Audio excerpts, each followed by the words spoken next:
حضرت خواجہ باقی باللہ رحمۃ اللہ تعالیٰ علیہ آپ کا ایک خادم تھا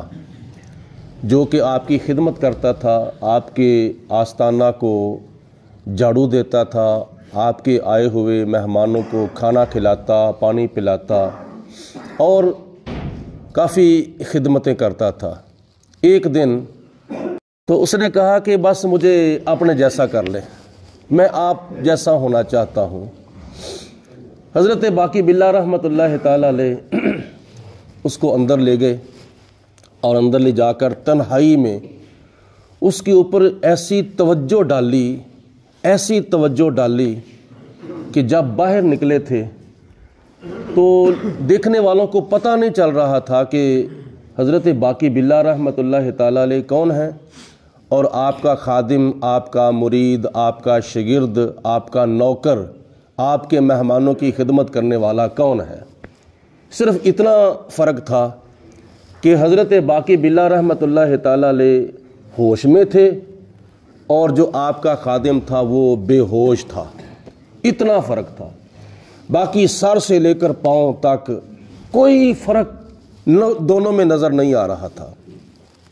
یہ نبی پاک علیہ الصلوۃ والسلام کی امت کے ولیوں کا مقام ہے کہ جو ان کے ساتھ لگ جائے، جو ان کے پاس رہنا شروع کر دے، ان کی خدمت کرنا شروع کر دے، تو ان کو بھی اپنے رہبروں کا اور اپنے پیشواؤں کا رنگ جو ہے وہ چڑھ جاتا ہے۔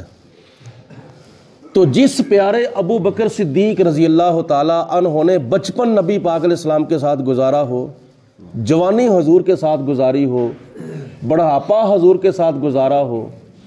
اور مکہ المکرمہ کی ساری زندگی جو ہے وہ حضور کے ساتھ گزاری ہو، مدینہ المنورہ کی ساری زندگی حضور کے ساتھ گزاری ہو،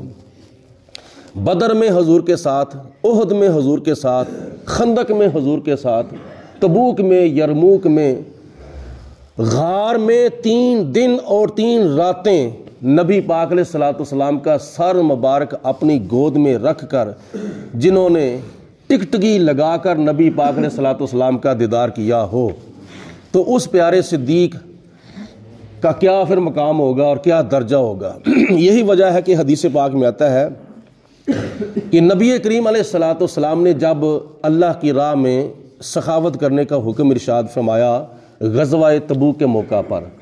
تو جس صحابی کے پاس جو کچھ تھا وہ حضور کی بارگاہ میں پیش کر دیا، لیکن تیاری کرتے وقت جب حضرت صدیق اکبر رضی اللہ تعالیٰ عنہ آئے تو اپنے گھر کا سارا سامان حضور کی بارگاہ میں پیش کر دیا۔ تو نبی پاک علیہ الصلوۃ والسلام نے فرمایا پیارے صدیق قریب آؤ۔ جناب صدیق اکبر تھوڑے سے قریب ہو گئے،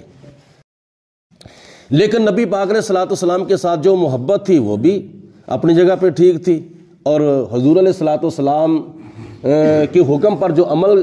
کرنا تھا وہ بھی اپنی جگہ پہ ہو رہا تھا۔ یعنی کئی بار نبی پاک علیہ السلام نے فرمایا پیارے صدیق قریب آؤ، تو آپ ہر بار 2 انچ تھوڑا سا آگے حرکت دیتے ہیں، قریب ہو جاتے ہیں، یہاں تک نبی پاک علیہ السلام نے بار بار فرمایا کہ پیارے صدیق قریب آؤ، اور آپ کے جو گھٹنے تھے وہ نبی پاک علیہ الصلوۃ والسلام کے گھٹنوں کے ساتھ بالکل ٹچ ہو گئے، اور پھر آخر پہ نبی پاک علیہ السلام نے فرمایا پیارے صدیق بس ایک خوبی ہے جو میرے اندر ہے وہ تیرے اندر نہیں ہے، بس اتنا تو میرے قریب ہو گیا ہے، میرے پاس بیٹھنے کی وجہ سے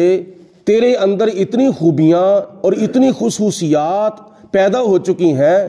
کہ صرف اور صرف ایک ایسی خوبی ہے جو میرے اندر ہے وہ تیرے اندر نہیں۔ یا رسول اللہ وہ کون سی خوبی ہے؟ نبی پاک علیہ الصلوۃ والسلام نے فرمایا میرے اندر نبوت کی خوبی ہے، تیرے اندر نبوت کی خوبی نہیں، میں نبی ہوں تو نبی نہیں، باقی جتنی خوبیاں میرے اندر ہیں وہ ساری کی ساری تیرے اندر ہیں۔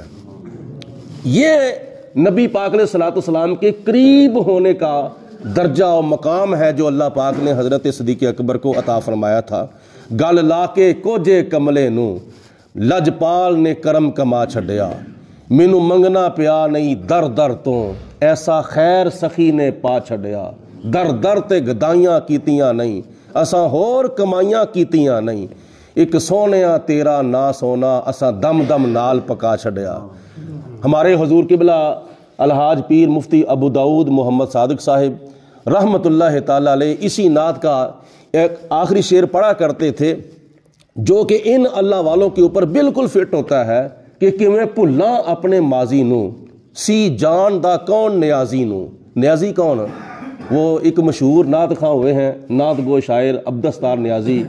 رحمۃ اللہ تعالیٰ علیہ، اللہ تعالیٰ ان کے درجات بلند فرمائے۔ بڑی نعتیں انہوں نے حضور کی شان میں لکھی ہیں۔ ان کا یہ آخری شعر اکثر آپ پڑھا کرتے تھے کہ کیویں بھلاں اپنے ماضی نو، سی جان دا کون نیازی نو، ہر پاسے تیری نسبت نے میرے نام دا رولا پا چھڈیا، گل لا کے کوجے کملے نو لجپال نے کرم کما چھڈیا، مینوں منگنا پیا نہیں در در تو ایسا خیر سخی نے پا چھڈیا۔ محبت ہو تو ایسی ہو، اطاعت ہو تو ایسی ہو۔